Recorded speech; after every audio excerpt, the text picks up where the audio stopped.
Well, good afternoon, everyone. We're supposed to be your coffee after lunch.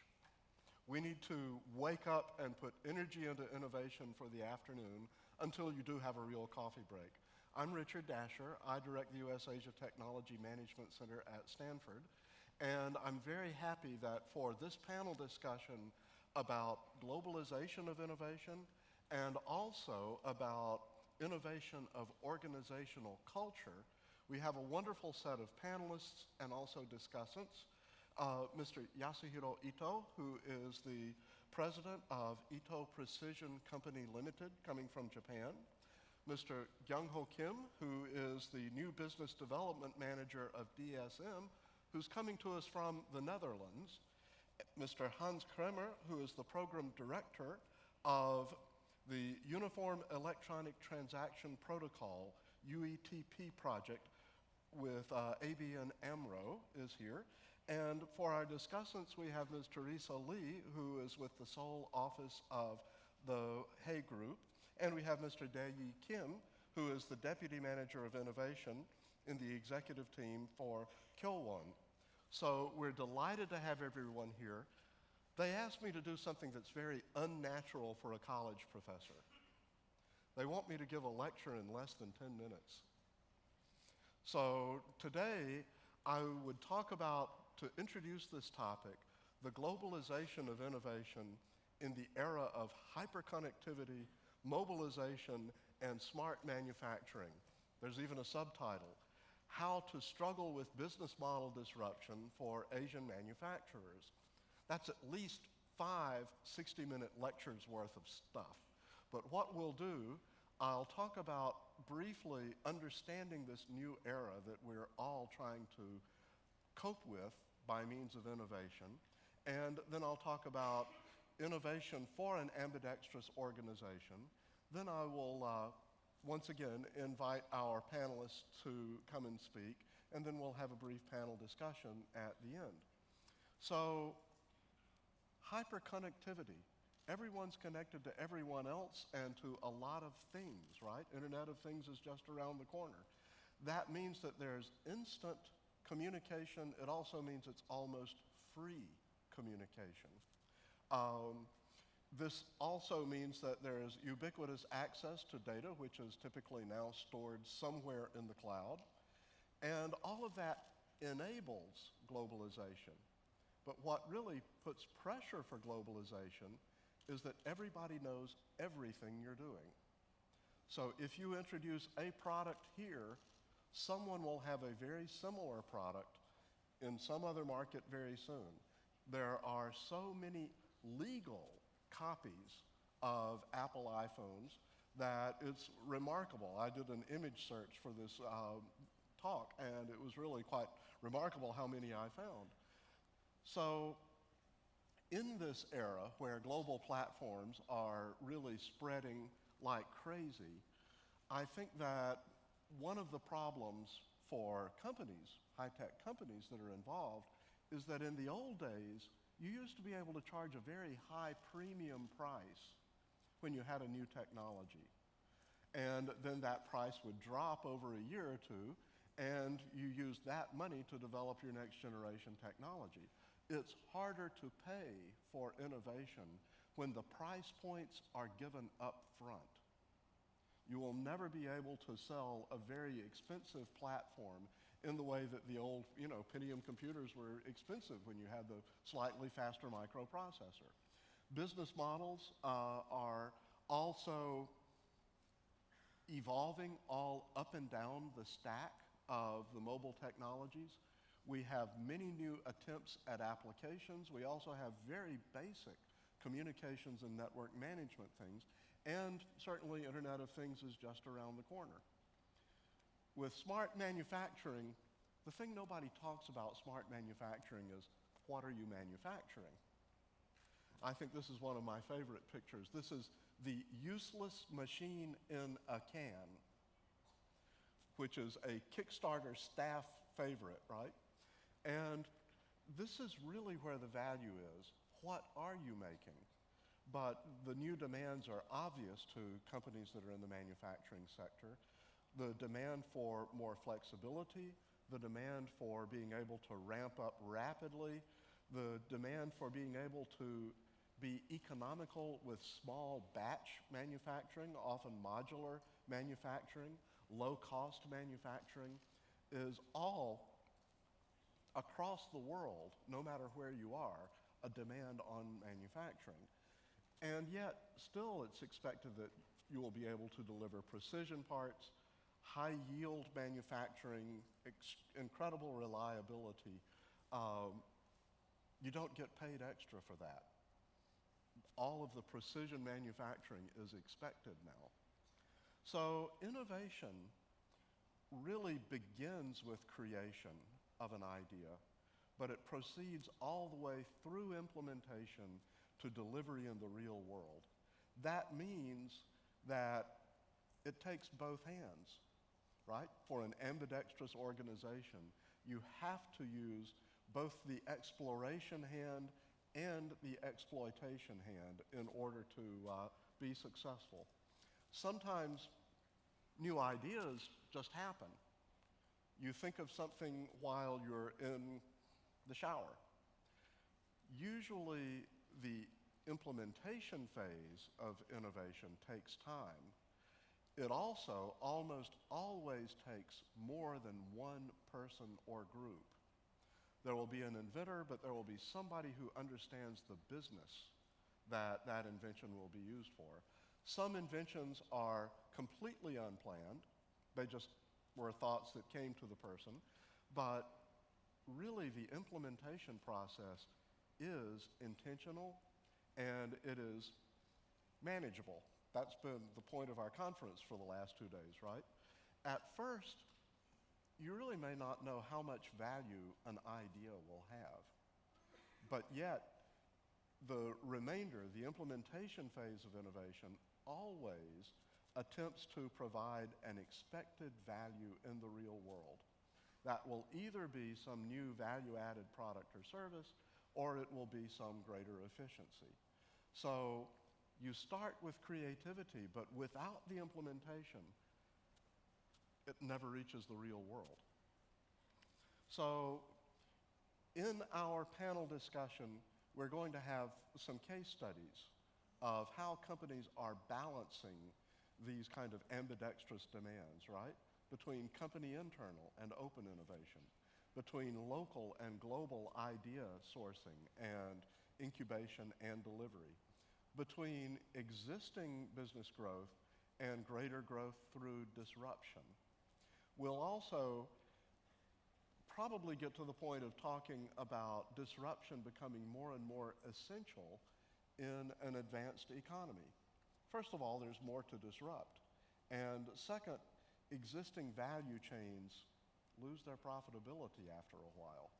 So without some refreshing innovation, refreshing disruption, it will be very difficult to continue to grow. Then we talk about Asia manufacturing, and I think that one of the things you have to say for all Asia manufacturing is that it was so successful. Ever since World War II, we have seen such incredible successes in Asia manufacturing, and if we're not careful, the past success will blind us to the future. I think that's also what we're about today. So for our first presentation, I'm going to ask Mr. Ito of Ito Precision Manufacturing to come and give us some comments. How do I get out of this? You will change for me, I hope.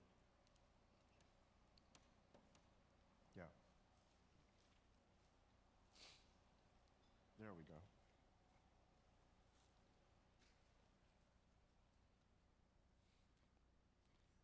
안녕하세요. 좀 뵙겠습니다. 제 이름은 야스히로 이토입니다. 通じましたか？もっと韓国語を勉強しなければいけませんね。これからは日本語で話をさせていただきたいと思いますので、よろしくお願いいたします。まずは本日、キープラットフォームの主催の皆さん、このような機会を与えていただき誠にありがとうございます。午前中から私も皆さんと一緒に話を聞かせていただいてましたけども、世界をリードする素晴らしい会社、また先ほどのリチャード先生のようにすごく権威ある素晴らしい先生、そういう中に、中小製造業、日本の中小製造業を営んでいる、私を呼んでいただいたということに、心から感謝したいと思います。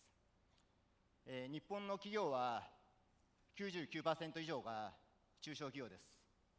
家族経営から100人、200人ぐらいの企業は全体の 99% を占めています。そういう中で、我々は日々愚直にものづくりに取り組んで、そして、我々のお客様である、大手企業さんを支えております。我々中小企業が存在しなければ日本の製造業は成り立たない、そのように私は思っております。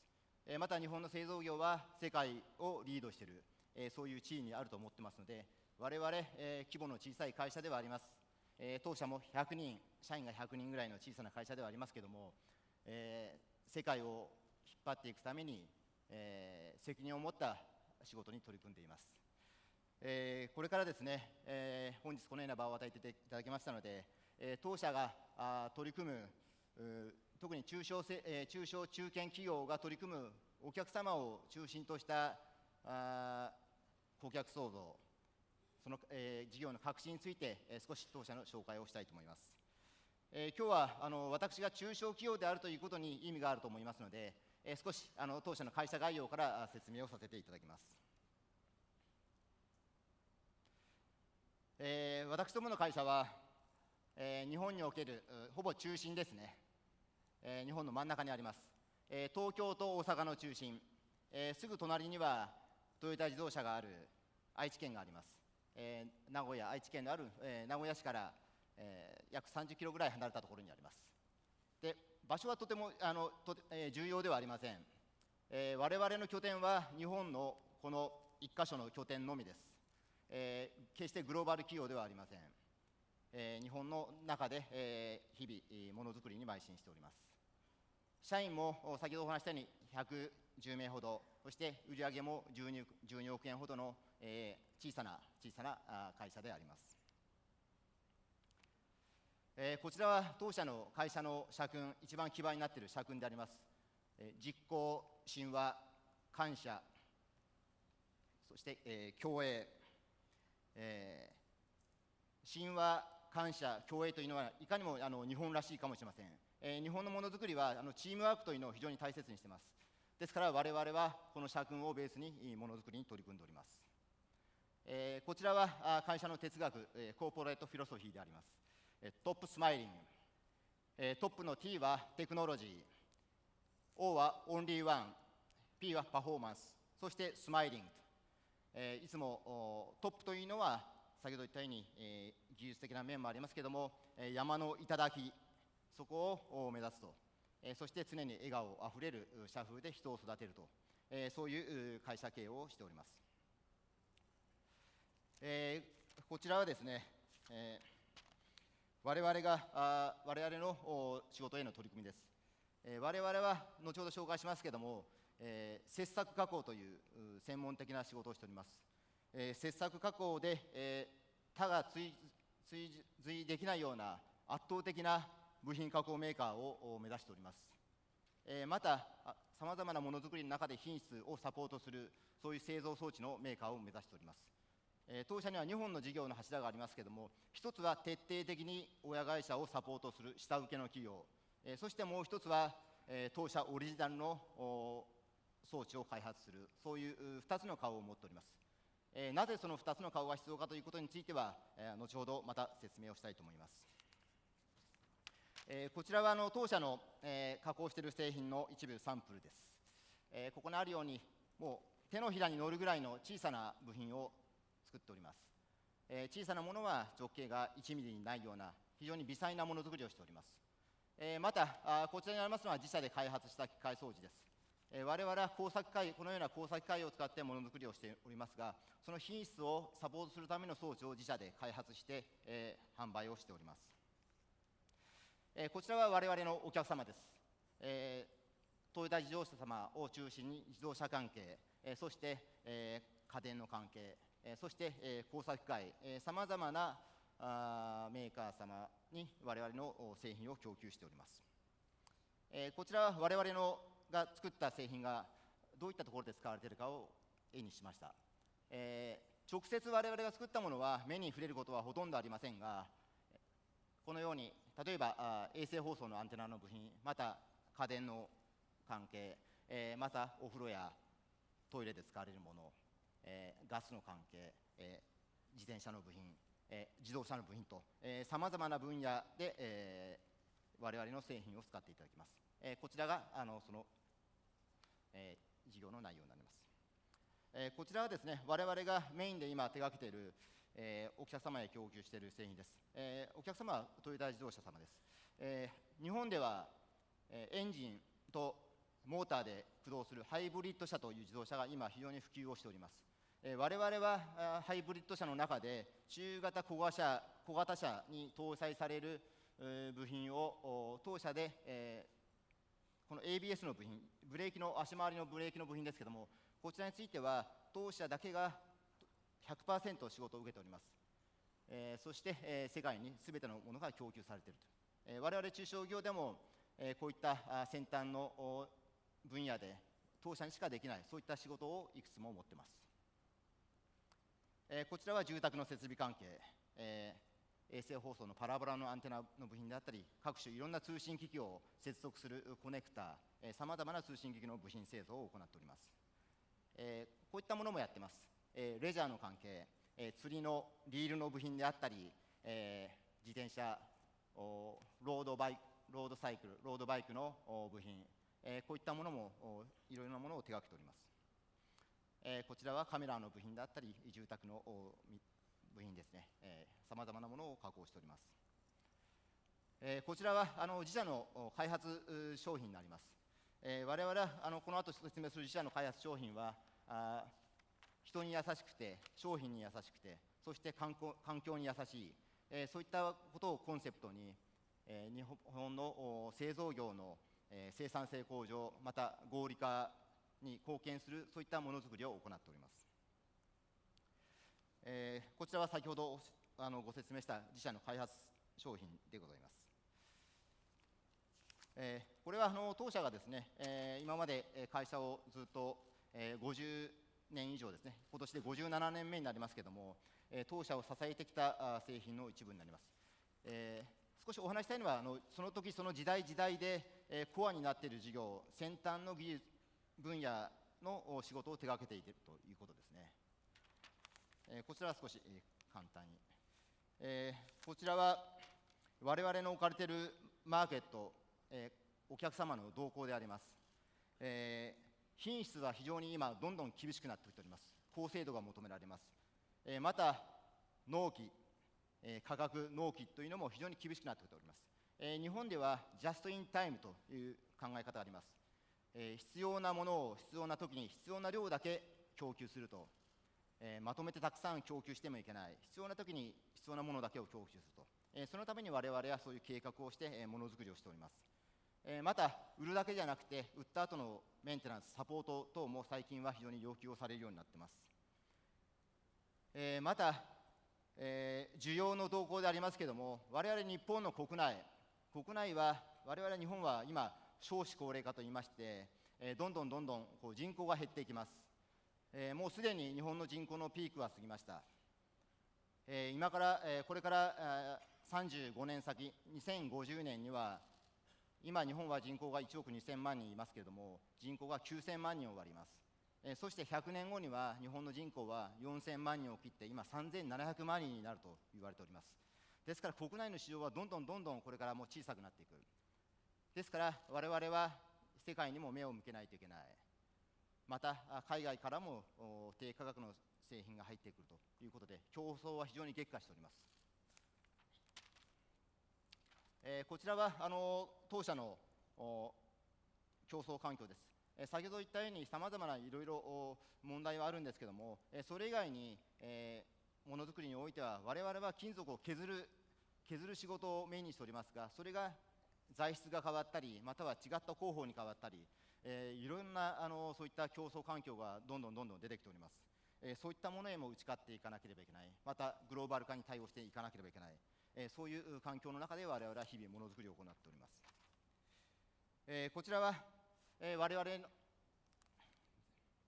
こちらはですね、当社の、イノベーション、ただ我々は日頃会社の中ではイノベーションという言葉は我々は意識しておりません。我々の中でイノベーションというのはやはりお客様視点に立って顧客の立場に立ったものづくり、それを日々毎日毎日小さな改善を積み重ねてお客様の期待に応えていくと。で我々はその小さな積み重ねの改善が3年後5年後大きなイノベーションになっているということを日々仕事の中で学んでおります。こちらは当社のビジネスモデル、当社は部品の製造業がメインであります。失礼します。我々はお客様から仕事をしていただいて部品を作り、そしてお客様に供給すると。その過程でよりお客様にとってですね、有効な品質の良いものを届けるために我々は自社で設計した設備、それを製造ラインの中に組み込んで、そしてお客様に、満足していただけるような商品開発をしております。またそれと同時に我々が作った装置は我々と同じような加工メーカーも必要としています。ですから我々は、この自社で考えた機械を我々と同様に提供しています。それによって、日本全体のものづくりがレベルが上がる、そういった取り組みをしております。また我々はさまざまな分野の優秀な力を持った会社と連携、コラボレーションをとっています。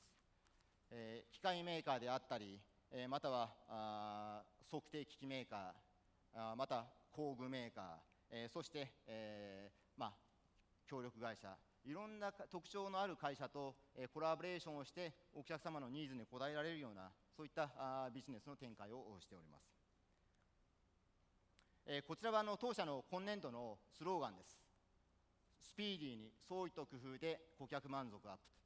あくまでも顧客満足をアップするためにどうしたらいいかということを常に考えております。そのためにはやはり我々社員一人一人がいろんなアイデアを出して工夫して、そしてお客様に満足を与えられるようなそういった取り組みをしております。そのために今年度の我々のスローガンであります。こちらは我々の仕事の考え方でありますけど、スピーディーによりシンプルにということですね。我々はスピードということとシンプルという考え方においてもシンプルに、そしてものづくりにおいてもシンプルに、そして商品においてもシンプルにということを常に考えております。シンプルを心がけることによってスピードは上がります。スピードが上がることによって企業の付加価値は上がります。ですから我々はシンプルにということを常に意識をしております。シンプルイズベスト、やはりこれがものづくりにおいても生産性を上げるためにとても重要なことだと我々は考えております。こちらは当社が大切にしていることであります。当社は、礼に始まり礼に終わるという言葉を大切にしております。日本は武道が昔から歴史あるスポーツ、武道があります。柔道であったり剣道であったり、こちらでよく使われることです。礼に始まり礼に終わるというのはただ単に挨拶をするだけではありません。お互いの相手の立場に立って相手のことを考えながら仕事を進めていくと。ですからこれは顧客中心、お客様の立場に立って考えるということに通ずることだというふうに思っております。また、社員のいろんなアイデア、提案を大切にしています。社員一人一人のアイデアは人間の体でいうと血液のようなものだと思っています。常に新しいいろいろアイデアが会社の中でどんどん生まれて、そして、活性化していくということを我々は大切にしております。ですから、我々当社は会社の規模は100人、小さな会社です。それでも年間に2000件以上の新しいアイデアが毎年それぐらいの2000件以上のアイデアが出てきます。そういったものを一つ小さなことであっても無駄にしないで、それを取り入れ会社の改善につなげています。それともう一つが全員で稼ぐ組織づくりと全員経営ということを心がけております。やはり我々はチームワークを大切にしています。日本では小集団活動とか QC サークルという活動が昔から伝統的に行われています。これはやはりチームでみんなで仕事をより良いものに磨き上げていくと、そのためにはコミュニケーションが非常に大切です。コミュニケーションが取れるような風通しのいい社風、そういった企業文化を今作ることがとても重要だというふうに我々は考えています。こちらはですね、私の田舎の地元のお祭りなんですね。1年に1回行われる400年以上続いているお祭りです。お祭りの前日にこちらにある、失礼しました。こちらにある竹のおみこしをこれ1日で作るんですね。もう納期は1日しかありません。早く作ろうと思ってもダメなんです。前日に作るというのが歴史ですから、そのためにみんなでお年寄りも若い人もいろいろ協力し合ってですね、こういったおみこしを作ります。そして、万物のすべてのものの生育を記念して、こういった火で焼くというこういった伝統的なお祭りがあります。これもやはりチームワークなんですね。こちらは日本ではこういったお祭りが結構たくさんあります。若い人もお年寄りも男も女も関係なくみんなで協力してとにかく楽しく協力して盛り上がるというのが、これが本当に日本の文化です。最後になりますけれども、当社はものづくり中小企業です。ですから製造の原点である現場現物ということを非常に大切にしています。そのためにはコミュニケーション、小さなチームを活性化していくためのコミュニケーションを非常に重要視しています。ですから日々我々は今までと同じように小さな改善を積み重ねて、そして3年後5年後のイノベーションを日々実践していくと、そういったことを心がけております。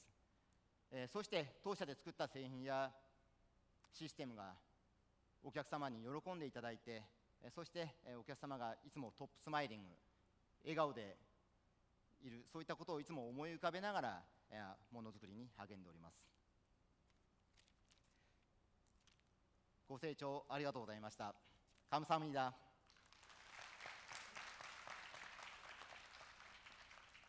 So, before Mr. Kim begins his talk, can I ask a quick follow-up question to Ito-san? I'm curious, will the company still look like this in 10 years, in 15 years?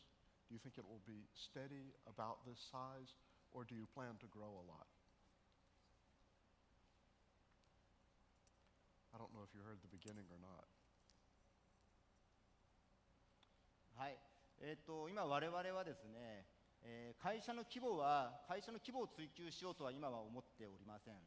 しかし、国内とか海外とかそういう意識は今ありません。我々の技術や製品が必要とされる地域で、仕事をしていきたいと。そのために会社を成長させる、会社の規模を大きくする必要があれば我々はそのような取り組みをします。決して規模、売上だけを追求するという考えはありません。Thank you. That's a very different story than you usually hear in Silicon Valley, but it's also a good kind of company. If it's a strong company, people are happy, it's serving the community, that's a wonderful thing. Mr. Kim, your presentation? 안녕하십니까. 예, 김경호입니다. 한국말로 나오니까 좋지요. 예, 저도 좋습니다. 오늘 여러분을 이 자리에서 뵙게 돼서 대단히 기쁘게 생각합니다. 그리고 이 자리 만들어주신 머니투데이에 감사를 드립니다. 이노베이션 업무를 담당하고 있는 사람으로서 좀 더 현업에서 만날 수 있는 내용들에 대해서 프레젠테이션을 하고자 합니다. 주어진 시간이 많지 않아서 다소 빠르게 진행을 하도록 하겠습니다.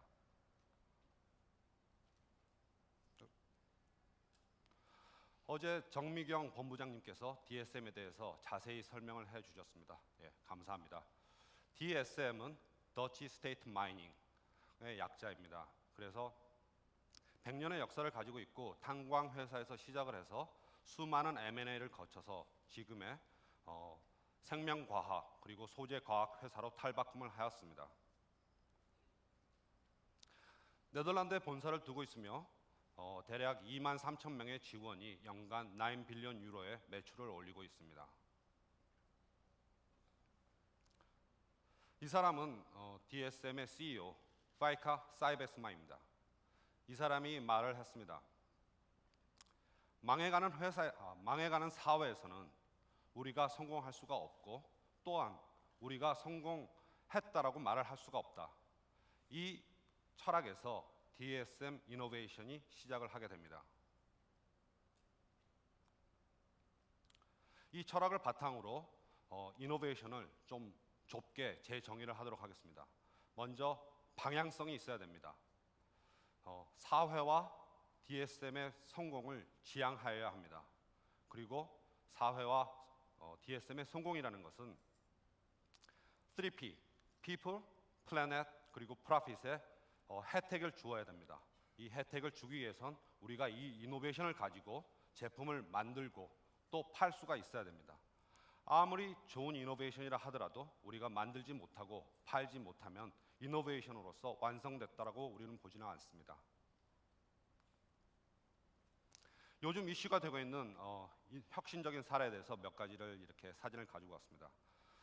삼성에서 아주 멋있는 단말기를 만들었고 또 뭐 애플의 소프트웨어 같은 경우는 뭐 말할 나위도 없습니다. 하지만 이 사진에서 제가 말씀드리고 싶은 것은 뭐 삼성의 혁신과 애플의 혁신을 비교하고 싶은 것이 아니라 이노베이션에 필요한 세 가지 구성 요소를 말씀드리고 싶습니다. 첫 번째 하드웨어, 그리고 두 번째가 소프트웨어, 그리고 마지막으로 가장 중요한 유저, 사람들입니다. 저는 아이폰을 사용하지 않지만 저희 나이 드신 어머니께서는 아이폰을 사용하시고 그리고 제 와이프도 아이폰을 사용하고 있고 제 8살 된 딸도 아이폰을 사용하는 데는 아주 능숙합니다. 애플의 혁신이 대단하지만 이 세 명의 사람에게 똑같이 전달된다고 생각하지는 않습니다. 저는 네덜란드에 살고 있기 때문에 가끔씩 그 독일 고속도로에서 운전할 때가 있습니다. 아우토반, 생각나는 것은 속도 무제한의 이런 고속도로입니다. 근데 사실 속도 제한이 있습니다. 보통 130km가 최고 속도인데 많은 차들은 그 속도보다는 더 빠른 속도로 달리죠. 거기서 운전을 하다 보면 왜 독일 차가 좋은지를 이해하게 됩니다. 저도 오래된 독일 차가 하나 있는데 하루는 제가 180km로 운전을 하고 있었습니다. 그런데 뒤에서 차가 너무 빨리 와서 비켜줘야 됐어요. 근데 그 차는 미국산 차였습니다. 그리고 제가 유럽에 살면서 더 놀라게 된 거는 이태리를 한번 갔는데 이태리는 그렇게 도로가 좋지도 않습니다. 굉장히 좁습니다. 그리고 차들도 뭐 피아트라든지 이런 차들 보면 굉장히 조그만데 운전하기는 거의 독일 사람들 운전하듯이 운전을 하더라고요.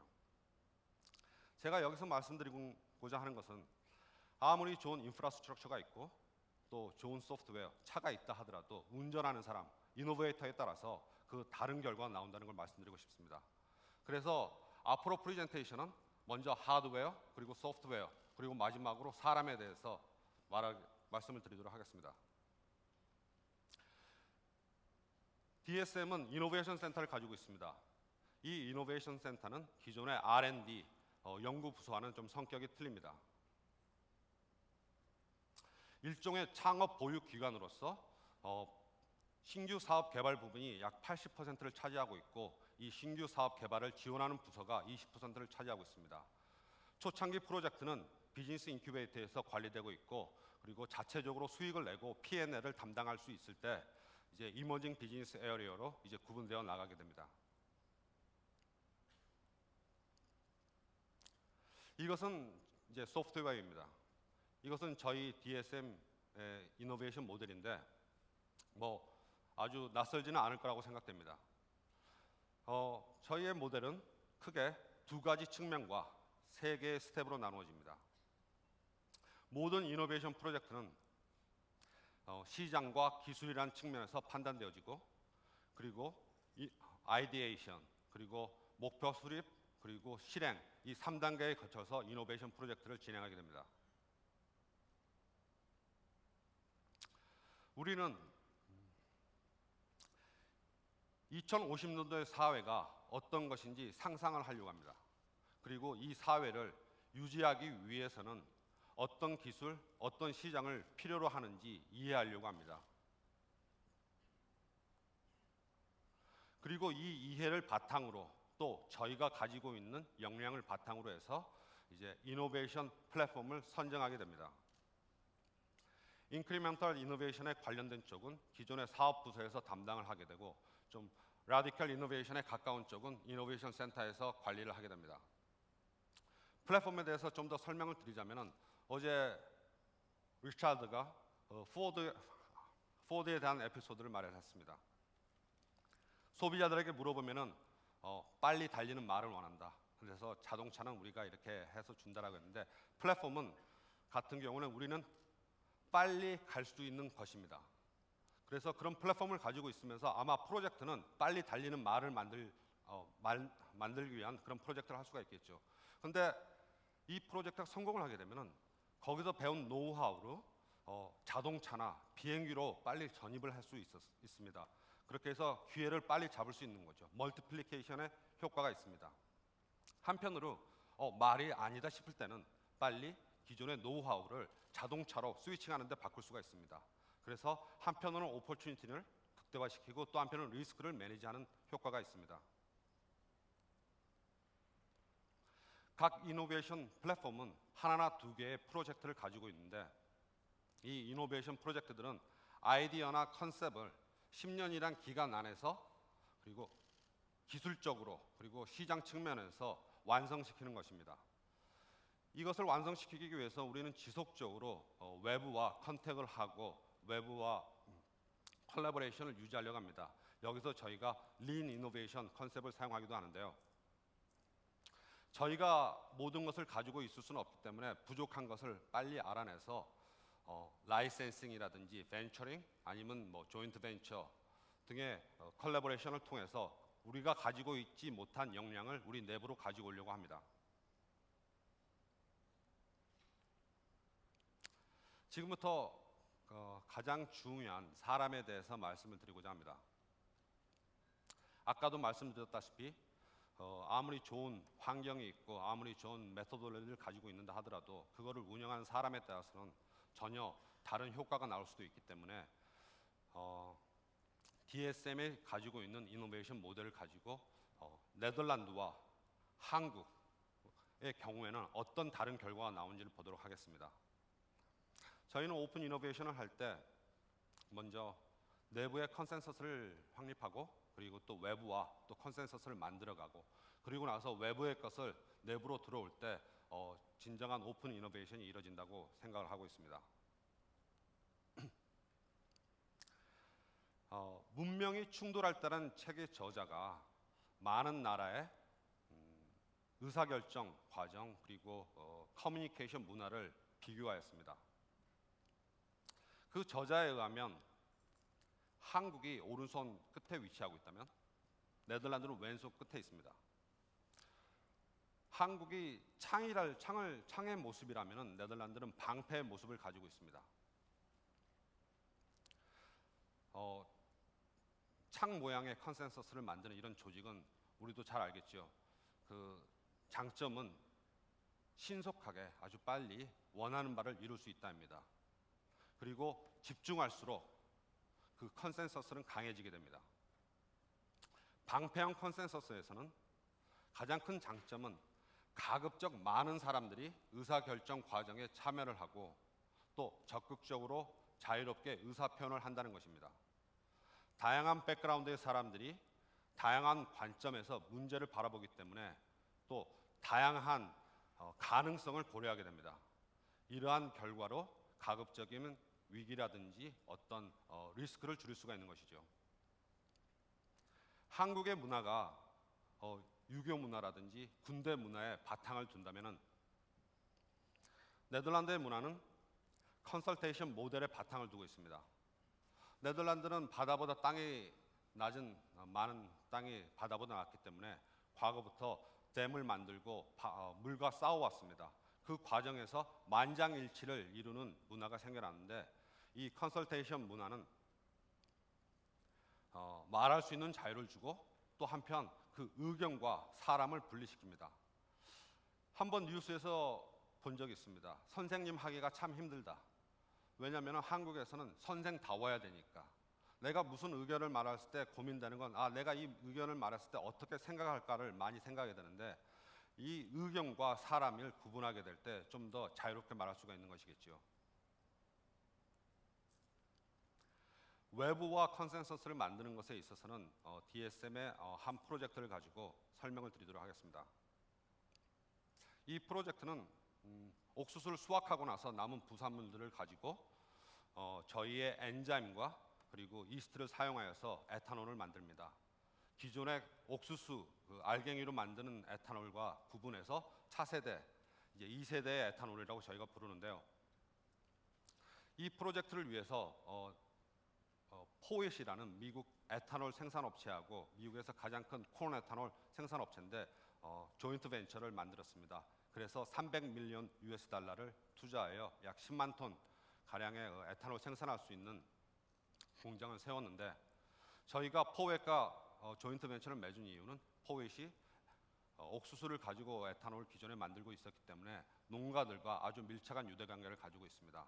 그리고 미국 같은 경우에는 정부가 정유 회사들과의 어떤 그 에탄올을 더 이제 공급할 수 있는 이런 맨데이트를 만들어서 에코시스템을 만들어 가려고 하고는 있지만 그 가솔린에 들어가는 에탄올 함량을 높이는 데는 많은 어려움이 있습니다. 아직 정유 회사와 그리고 주유소들, 한국과 달리 미국의 주유소는 50% 이상이 독립적입니다. 한국에서 무폴 주유소라고 하는. 그렇기 때문에 자기 스스로 이렇게 결정을 하게 되는데 에탄올 함량을 높이게 되면 그 주유소에서는 새로운 탱크를 하나 투자를 해야 됩니다. 그리고 마찬가지로 아직 소비자들도 에탄올 함량이 높은 것은 손해를 본다는 의식이 있기 때문에 아직 미국에서는 에탄올이 안 들어가는 순수한 가솔린을 사용하는 소비자들이 많이 있습니다.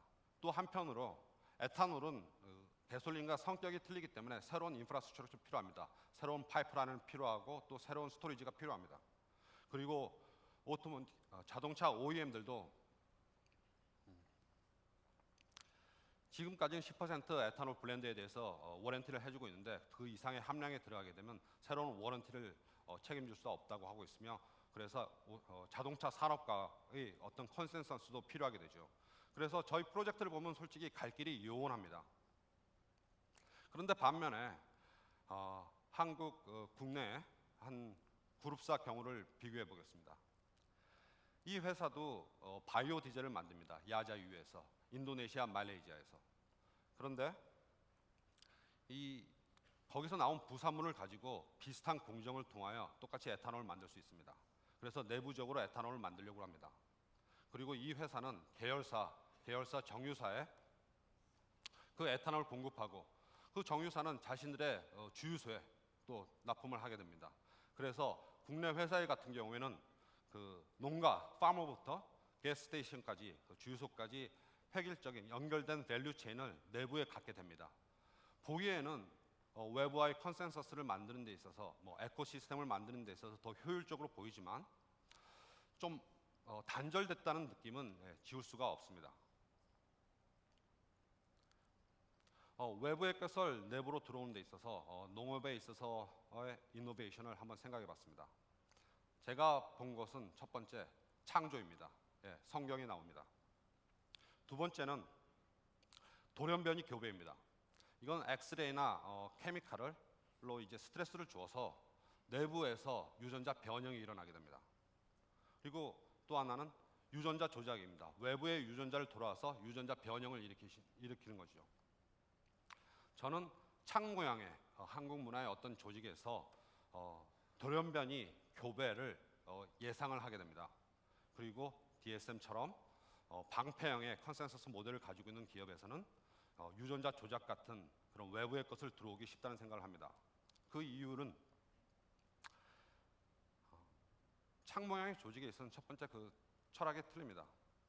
가급적이면 창 끝으로 한 명의 똑똑한 천재에게 집중되면 집중될수록 그 파워가 상승을 하게 됩니다. 그래서 효율성을 100% 이상으로 올려야 됩니다. 더 많이 일을 해야 되고 더 많이 집중을 하고 가급적이면 스트레스를 넣습니다.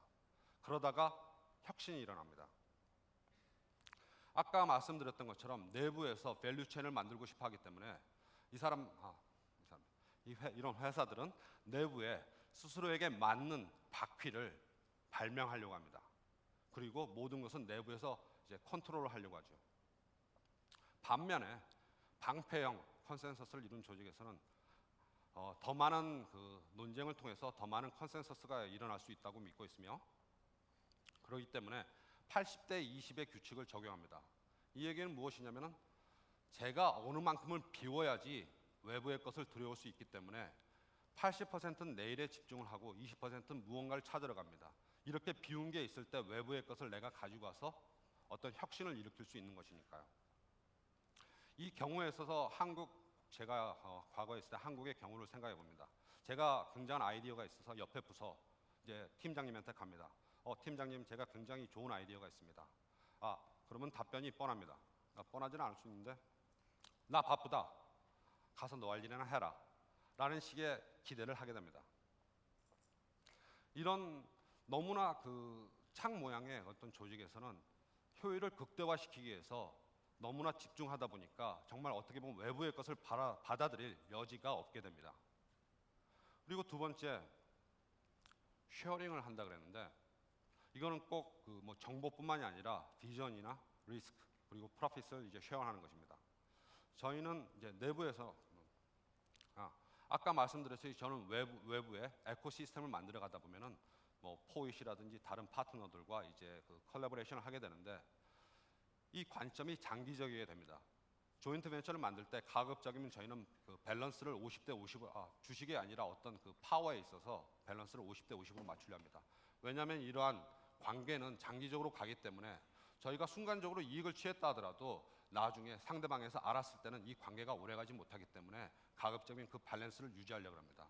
이것은 저희가 비전을 공유하는 것이고 또 리스크와 프로핏을 공유하는 그런 생각입니다.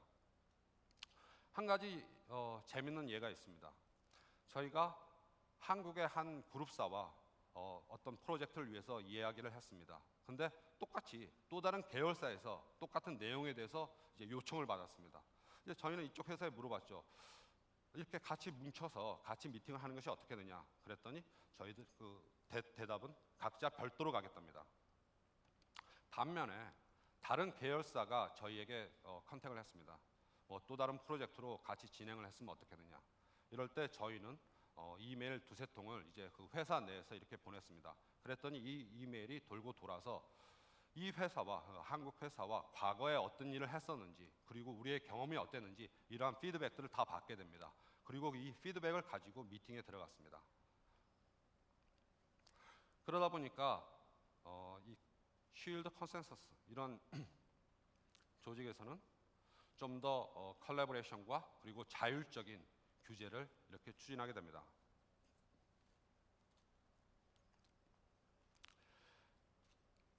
그럼에도 불구하고 아무리 좋은 인프라스트럭처를 가지고 있고 하드웨어를 그리고 아무리 좋은 소프트웨어를 가지고 있고 또 정말 우수한 이노베이터를 가지고 있다 그래서 도전이 끝나는 것은 아닙니다.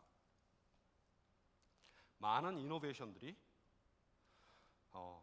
적절한 시기를 맞추지 못하고 제대로 된 메시지를 전달하지 못하고 또 제대로 된 의사결정권자를 만나지 못하거나 아니면 잘못된 고객층을 타겟팅하게 되면서 죽게 됩니다. 잘못된 메시지를 전달한 거야 당연히 안 될 것이고, 그렇지만 이 조직 안에서도 가끔은 그 의사결정권자가 다른 쪽을 바라보고 있거나 다른 프라이오리티가 있고 또 다른 철학을 가지고 있을 때는 보통 이노베이션을 죽이려고 듭니다.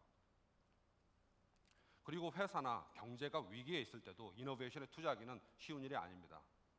그렇다면은 한편으로는 우리가 이러한 적절한 시기가 올 때까지 이렇게 보호하고 지켜나가야 될 필요가 있습니다. 그랬다가 기회가 왔을 때 이 세 마리의 토끼를 한 번에 잡을 수 있는 게 필요하겠죠. 오늘 이 컨퍼런스의 주제에서 양손잡이 이노베이션에 있어서 제가 제시하고 싶은 것은 아마도 왼손에는 방패를 들고 오른손에는 창을 든다면 더 좋은 이노베이션, 더 좋은 결과를 얻을 수 있지 않을까 싶은 생각이 듭니다. 한국에 와서 고려온단 이 DSM의 비타민을 쓰고 있는 걸 보고 놀랐습니다. 저희의 제품을 사용해서 놀란 것이 아니라 고려온단이 DSM, 물론 영국산이라고 좀 더 크게 나오긴 했지만 DSM을 홍보하고 있는 것에 놀랐습니다. 많은 B2B 회사들이 소비자들에게 브랜딩을 하기 위해서 굉장히 노력을 하지만 아주 조금 소수의 회사들, 뭐 인텔이라든지 라이크라, 고텍스 같은 회사들만 성공했습니다. 이 성공이 뭐 저희 그 제품이 어떤 특별한 이노베이션이 있었다기보다는 과거에 미국에서 개 한 마리가 죽었습니다. 그래서 역학 조사를 하고 추적을 했더니 중국에서 생산된 비타민 C가 원인이었습니다. 멜라민 분유 파동처럼 그래서 미국에 큰 파동이 일어났습니다. 이렇게 보듯이 소비자들은 이제부터 아까 말씀드렸던 것처럼 건강과 더 나은 삶의 질을 위하여 어떤 방향을 가고 있습니다. 그래서 제가 믿는 것은 올바른 철학을 가지고 어떤 방패와 창을 가지고 꾸준히 이노베이션을 추구하다 보면 어떤 좋은 결과가 있을 거라고 믿습니다. 예, 감사합니다. Thank you, Mr. Kim. As we get ready for Mr. Kramer, I have one follow-up question for Mr. Kim. How do you deal with the tendency inside a company not to like things that were not invented here? The shield and the spear is good, Yeah. but many times people inside a company resist an idea from the outside because it's not invented here, not invented inside the company. I think that getting the consensus inside is very important, but that must be a difficult part of getting consensus sometimes. Sorry?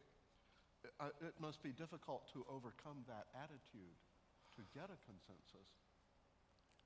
사실 that was something I was really surprised when first I joined the DSM. 사실 제가 처음에 이제 DSM에 조인을 했을 때 한국에서 일하던 했습니다. 정말 아침 7시에 가서 저녁 7시까지 열심히 일을 했습니다. 그랬더니 제 매니저가 하는 말이 그 일이 좋으면 계속 일을 하라 그러더라고요. 그러면서 어드바이스를 주는 거는 아마 한국이었다면 제가 이렇게 일을 잘했으니까 너 일을 잘하니까 이 일도 해봐라 이런 식으로 주는 건데 거기서는 정말 제가 몇 번의 피드백을 받았습니다. 몇 명의 그 매니저들에게 80%는 너 일을 하고 너가 무언가 새로운 걸 하고 있으면 20%를 거기다 투자해라. 그래서 그 20%가 점점 30%, 40%가 되면은 여기가 줄어들고 그쪽으로 옮겨간다. 그래서 하는 말이 제 잡 스코프나 잡 디스크립션이 제가 결정할 수 있다는 것입니다. 이건 정말 일종의 컬처 샥이었습니다. 그래서 아까 리차드가 말한 것처럼 어떤 레지스턴트가 있다라고 저는 솔직히 아직까지는 느끼지는 못했습니다. 적어도 이 네덜란드 있는 조직 안에서는. Okay, wonderful. Let's move on, Mr. Kramer. Now, this does not fit what I'm expecting now. This is actually from yesterday.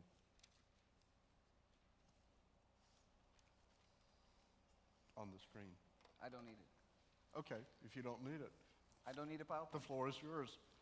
I will do something different today. Thank you for being here, and thank you for sharing thoughts, and thank you for me giving the chance to learn from the South Korean situation, also from the business side, political side, cultural side. And today we are in this chapter of the Congress. We're going to talk about culture. We're going to talk about globalization. And I want to share with you some thoughts around both of them. To give you some background, I've been working around 7 to 10 years on innovation, and 7 years ago, we started our first innovation organization. Outside the bank, I'm working for ABN AMRO, used to be one of the biggest banks in the world. We had some problems during the financial crisis. We are now only a quarter left, and we're trying to find our way back to this international playing field again. We set up 7 years our first innovation organization outside the bank, focus on corporate venturing with some seed capital, learning and experimenting, and actually all the things that we have shared already yesterday and this morning. We have learned about Agile, we have learned about Scrum, we have learned about prototyping, we have learned about sharing thoughts. And so 2 years ago, the company was quite glad with all the learnings that we faced, what we have, and also the failures that we learned from and what we shared with them. So they considered it as a little bit as a temporarily best practice. So they have embedded the capabilities into the organization, now calling ABN AMRO Innovation Center. And the interesting thing happened, as you say, it's not invented here. We actually faced, when we were outside the company, as a separate thing. There was this not invented here principle.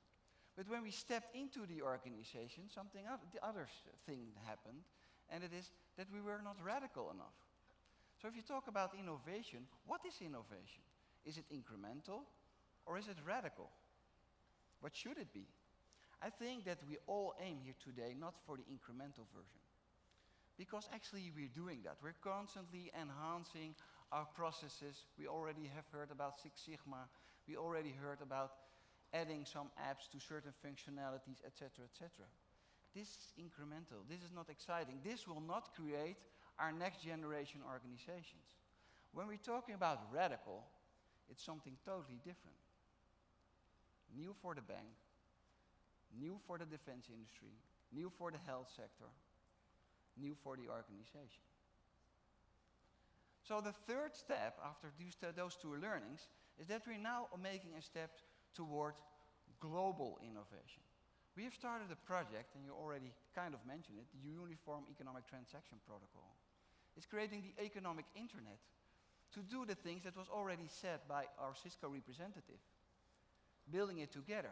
The megatrends that we have seen this morning are not to cope with by organizations alone. Each organization has gone through a certain development of growth, some a little bit more, some a little bit less, smaller companies, bigger companies. And I think that we have to state that we cannot do it alone. Having said that, I want to go back to the cultural part, and then I will go back to the globalization after I finish that part. The cultural part. How did we start innovation? We started innovation in a meeting with our CEO. And the CEO has said, I think we are running towards the end of our business models. And he was talking to Professor Paul Iske. Professor Paul Iske is a professor of the Maastricht University, and he specialized in combinatoric innovation. And this is an important message I want to bring across. Combinatoric innovation. So this chairman said, we're running towards the end of our business model, so how can we deal with that? What can we do? How can we create a vision about the next generation bank? And this is 2006. And 2006 was before the crisis. The crisis was not there yet. We were this big player, 100,000 people employed. We are at the top. We were at the top. He said, well, it doesn't feel right. I think we're going to change. We need change. And Professor Iske said, well, I might know how to do it, but I want to share a thought with you. And this thought was about the terminal stage of seriousness. And the CEO said, what is that, terminal stage of seriousness? Well, Paul said, well, if you have a 5-year-old and you compared it with a 45-year-old, what do you see? Well, he said, well, I don't know. What do you think? What does a 5-year-old do? What does he do? Please tell me. We're going into dialogue. There's another important message I want to bring across, dialogue. What does a 5-year-old do? Sorry? Imagination. Wondering. Thinking, fantasy. Great, thank you very much for sharing that. What does a 5-year-old do? We all know 5-year-olds. What does he do? What does a 5-year-old do? Learning, experimenting. We saw the picture of the child falling from its bike. Right? Oh, that's not a good idea. Ow. I have to do it different. Another thing a 5-year-old do is combining the seemingly incombinable into new thinking. Just like a comedian. You have to laugh about the comedian because he combines the seemingly incombinable into new thinking. And you have big fun. A child can do this, wandering the world. So Professor Iske shared this thought with research with him, our CEO, and said, well, I've researched that if people become 45-year-old, only 2% is left of the behavior of the 5-year-old. They are in a terminal stage of seriousness because they are so conditioned by society and by the organizations they work for, the pyramids. Oh, this is my task. This is what I have to do. I cannot think out of the box. They're so conditioned that they cannot think even more out of the box. So Paul Iske said, well, maybe we should create an environment like a playground, a pirate island, that people feel comfortable in experimenting and learning, and we already talked about failure. A separate entity where people feel safe. But are we feeling safe? We are a bank, and a bank is also structured like this, with hierarchy. And also the next generation has difficulty in getting across with their ideas. So we said, let's make a playground which we say, okay, the next generation comes in, the existing generation comes in, the managers, the employers, but also the outside parties. Because Paul said, we cannot do this alone. If we want to create the next generation bank, we have to step out of our own conditioned environment and learn from other sectors. Learn from the health sector. Learn from industries. Learn from DSM. How do they do it? We cannot have the knowledge ourselves, and that's combinatoric. Also combining sectors into new thinking. Stephen Covey, a kind of management guru, has already written a book about the third alternative. And he said, we are a kind of two-dimensional world, they and us, Democrats and Republicans, if you look at the American situation. They're constantly fighting each other, debating, referring to the previous speaker, debating on what is right. That's not the case. We have to enter into dialogue. Where do you come from in your thinking to see how we could combine thoughts into new ideas? Not the debate, the dialogue. So Paul Iske said, based on these thoughts and based on these findings, I would like to open a dialogue house and invite people over, share some thoughts and have some fun. And he introduced the Creativity Index. And the Creativity Index was all about, at the end of the day, when you finish your job at 8 o'clock or 6 o'clock or 5 o'clock or whatever, ask yourself 2 questions. Did I ask enough questions myself to the others? Am I really interested in the other person? Really? Am I really listening? Do I ask enough questions? And the other one, did I have enough fun? Just like the comedian. If you combine the seemingly uncombinable into new thinking, well, you have fun. So innovation is all about fun also. And then you have the energy, and then you have the vibe. We are too serious. But don't get me wrong. The existing organization is perfect. That's why we all deliver high quality products, and we should do that. So this all key platform is not about saying the existing organization do something wrong.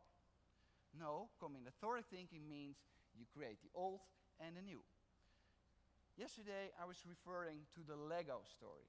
I will briefly say it. Lego, you know these pieces of Lego where you build upon, you know it, you have it? 80 pieces per inhabitant of this planet have Lego. They said when the gaming industry came up, they said all kinds of consultants and the McKinseys of this world, Lego, you have to go to the gaming industry. Forget about the building blocks. And the revenues, fortunately they had a contract with Steven Spielberg for Lego Star Wars or something, but managed that they could stay at a certain revenue level. And then the ancestor of the founder said, where do we come from in our thinking? And the founder was a carpenter and it wanted to develop good play. Lego stands for good play. And we have to build on that thought and not create something totally new. No radical innovation. Only radical innovation based on our mission. And they came up with Lego Techno, they interacted with consumers, they developed together with a lot of consumers all new kind of things, but also, was referring to our first speaker, also with partners. Do not do it alone, engage also with partners. And there's something else I want to share with you about dialogue and listening to each other. And this is a gender thing I want to talk about. Are we listening enough to the females, gentlemen? There's a big distinction between males and females. What I've learned from neuroscientists.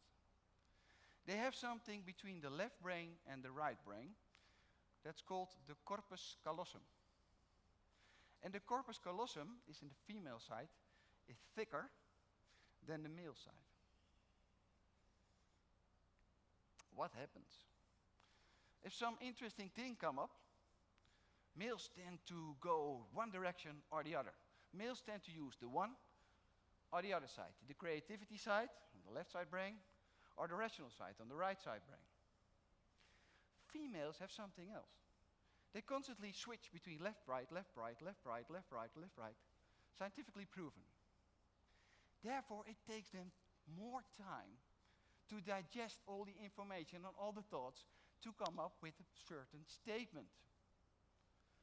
But what happens if there's only males in the board of big firms? Maybe they decide too soon, too fast, or make wrong decisions.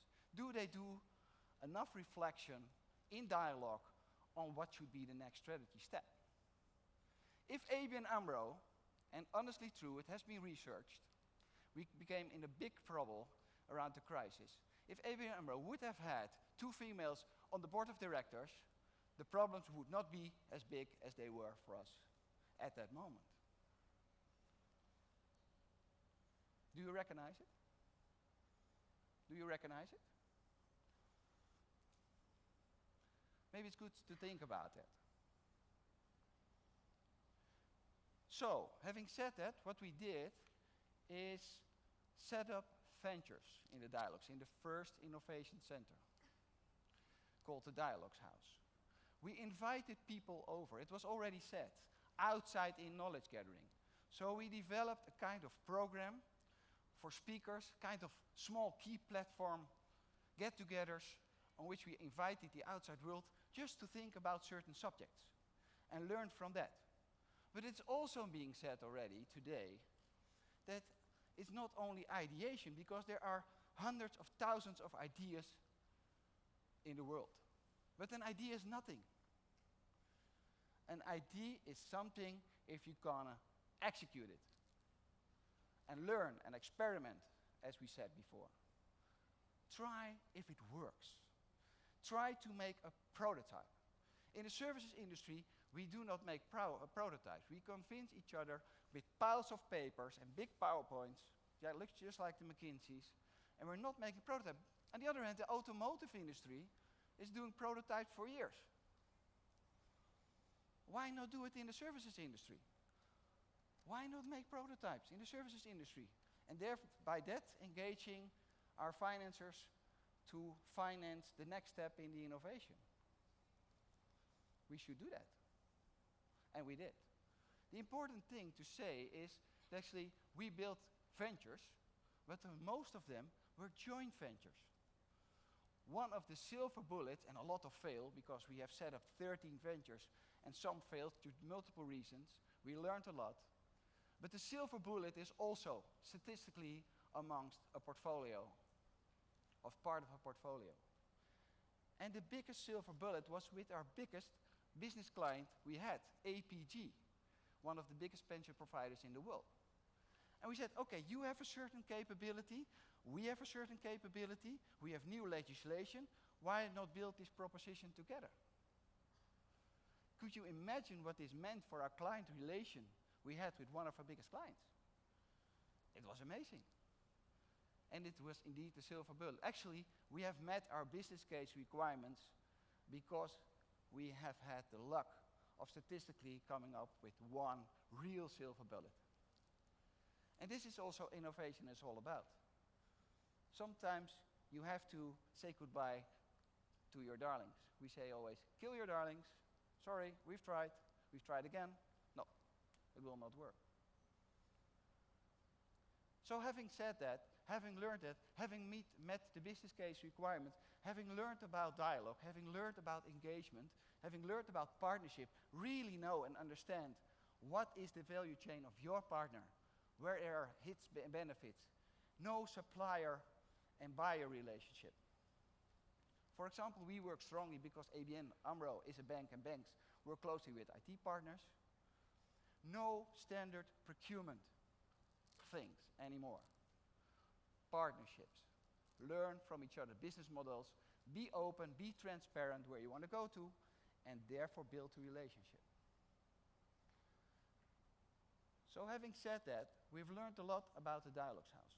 We've learned a lot also by embedding it in the standard organization, and we see that there mostly incremental innovation is taking place because we have embedded it in the hierarchy of the bank again, just underneath the board level, but still in the hierarchy of the bank again. And that's fine, because by that we learn that the culture is also improved. People learn and feel and experiment, not on the radical level, on an incremental level about innovation. But still there is this need for the next generation bank because we are not there yet. So we decided to do the one and the other, the outside in and the inside out. And now I'm coming back to globalization. Because we cannot do it alone. And we are a little bit proud of it. And we think it's a very exciting journey. We said, why not create the economic internet? If you look at the bank, in the oldest form, it's enabling transactions of your clients and taking care of the money and not granting loans, but the main thing is, can you support your clients in doing their business? And we see a lot of problems in the globalization of transactions. Business to business, business to consumer, consumer to consumer. Why not buy something from Amsterdam from a consumer, as a consumer, from a consumer in Seoul? How does that work? Do we trust each other? The bank used to be about trust, leveraging trust. So we said, why not create the economic internet to see if it's possible to create real-time online transactions, engaging parties. Why not build the HTTP for the economy? And how will it look like?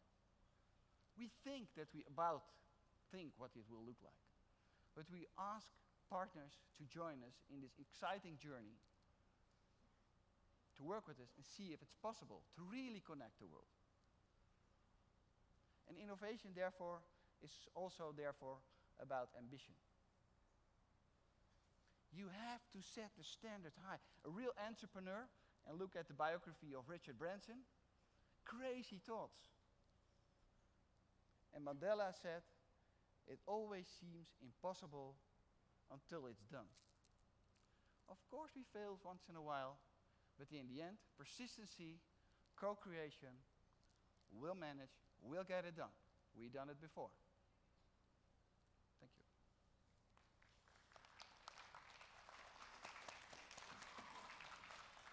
So thanks to our panelists for a very wide-ranging discussion. We have a couple of discussants who I would like to ask if you would ask questions or give your perspectives into this. Let's start with you, Ms. Lee, Teresa Lee from Hay Group in Seoul. 네, ABN 암로의 한스 크레머 님께 질문을 드리고 싶습니다. Can you just 말씀해주신 것 중에 물론 오늘 한스 Sorry. It's okay.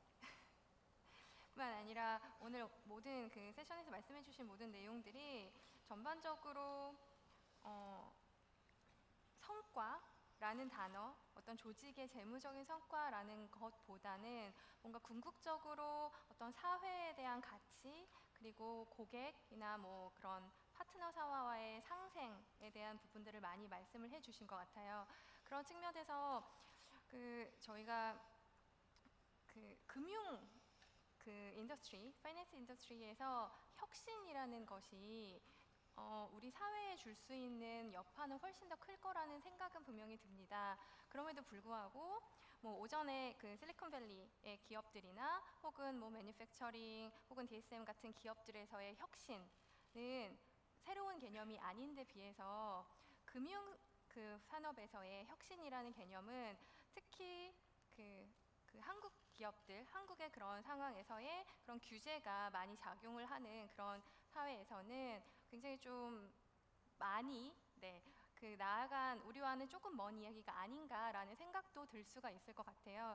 그런 측면에서 금융산업에서의 혁신이라는 게 어떻게 의미를 우리 금융산업의 성장에 있어서 조금 더 가질 수 있을지를 조금 더 내부적인 그런 상황과 비추어서 좀 설명을 주시면 좋을 것 같습니다. Thank you very much for the question. We think of return on investment, but the major point I want to make regarding your question is return on involvement. And I think, and sometimes, to be honest, I am not proud of being part of a bank, because in the end, they caused their own credit crisis.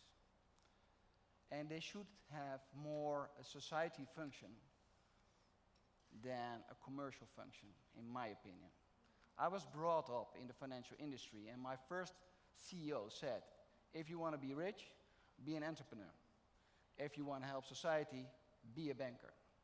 And this is in my genes, and this is also what we try to do with UTP.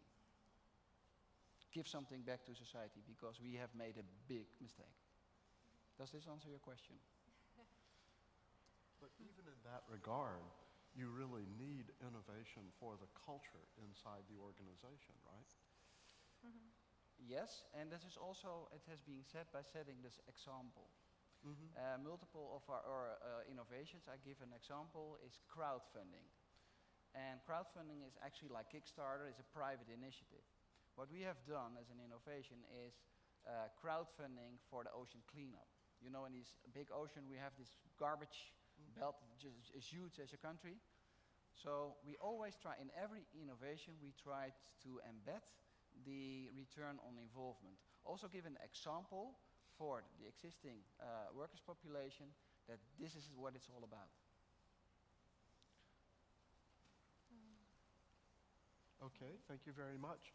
Let's ask Mr. Dae Kim of Kyoan to give a question or comment. Mr. Kim? 네, 먼저 이렇게 좋은 경험들을 많이 소개해 주셔서 고맙습니다. 저는 이토 대표님께 질문을 드리고 싶은데요. 우리 한국의 많은 기업들도 아이디어 제안제도를 운영하고 금전적, 비금전적 보상을 하고 있습니다.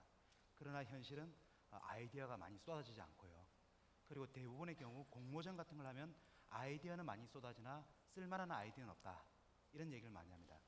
그리고 일반적으로 좋은 아이디어가 무엇인가라는 것에 대해서 질문이 많이 들어오고 그 아이디어를 선별하고 난 이후에도 제대로 인큐베이팅이 안 되는 경우가 허다합니다. 우리 대표님 지금 경험해 봤을 때 어떻게 하면 좋은 아이디어를 많이 얻고 그 아이디어를 어떻게 잘 선별하고 인큐베이팅 할 수 있는지 그 부분에 대해서 조금 더 자세한 말씀을 듣고 싶습니다. はい、我々はですね、まずは一人一人の社員の提案をじっくりと耳を傾け、なぜそういうアイデアを出してきたかっていうのをじっくり考えます。アイデアというのは一人一人考えているアイデアは違いますけども、一つのポイントは、自分の仕事がいかに楽にできるか、いかにもっとやりやすくできるかという視点で、みんな考えてくれてますので、私は決して無駄なアイデアはないと。一つ一つが、やはり会社にとって有効なアイデア、自分の仕事がいかにやりやすくなるか、いかに楽になるかと、そういうアイデアを我々は大切にしています。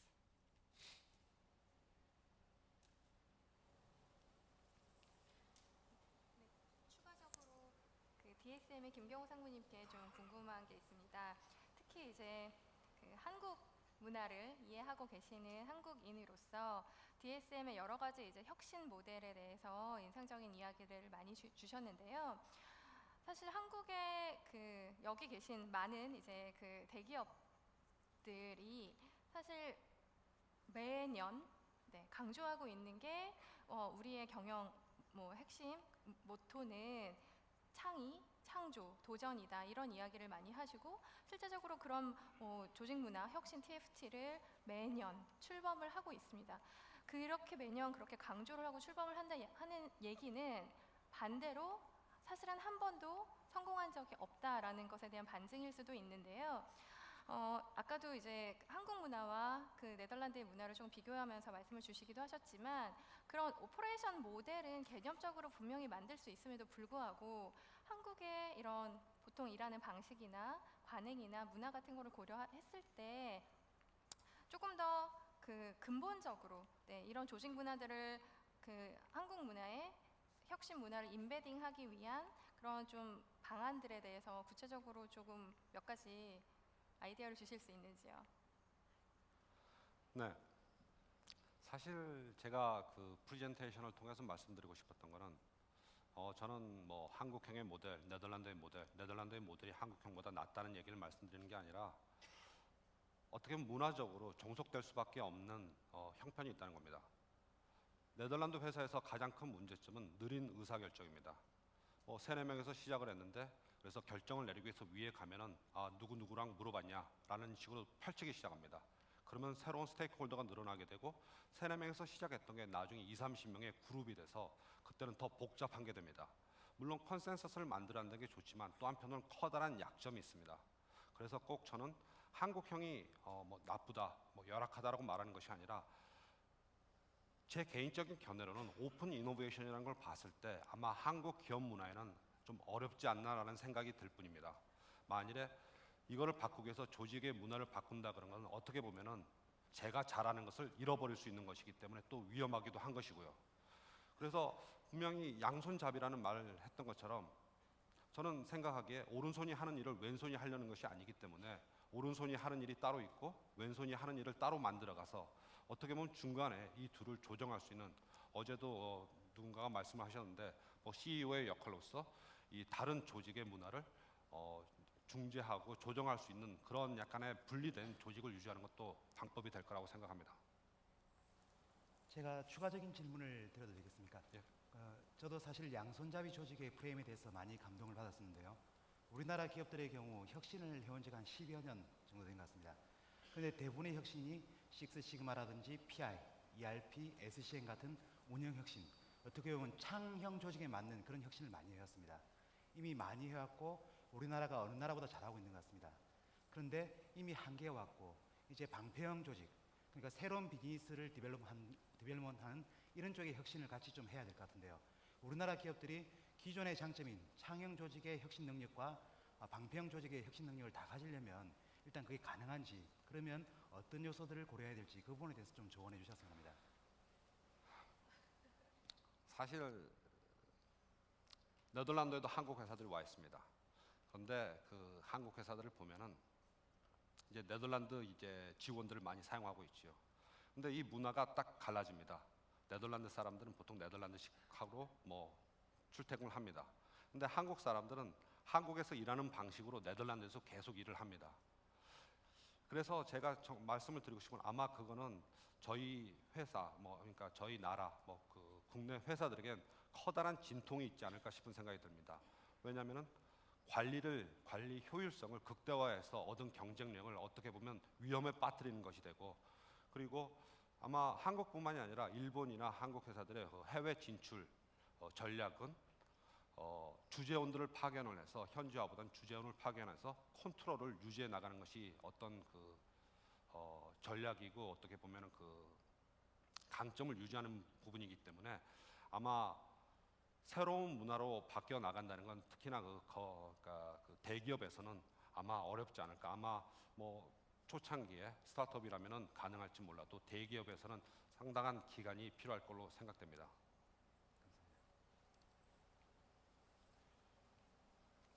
Waiting for the translator.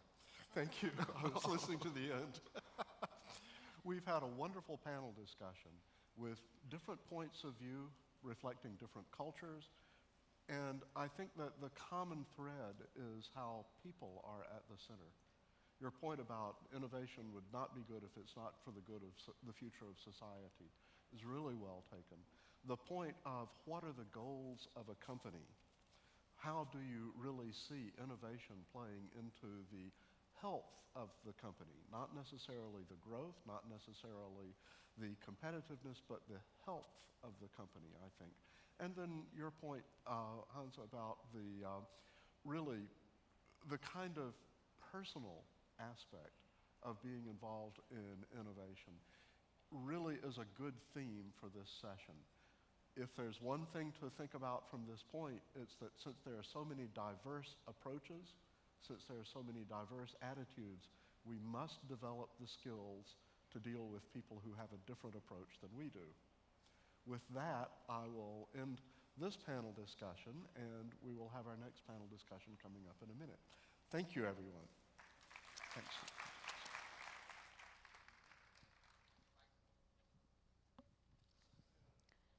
잠시 후 그랜드 볼룸 앞 로비에서 약 10분간 두 번째 브레이크 세션이 시작됩니다. 참가자 여러분께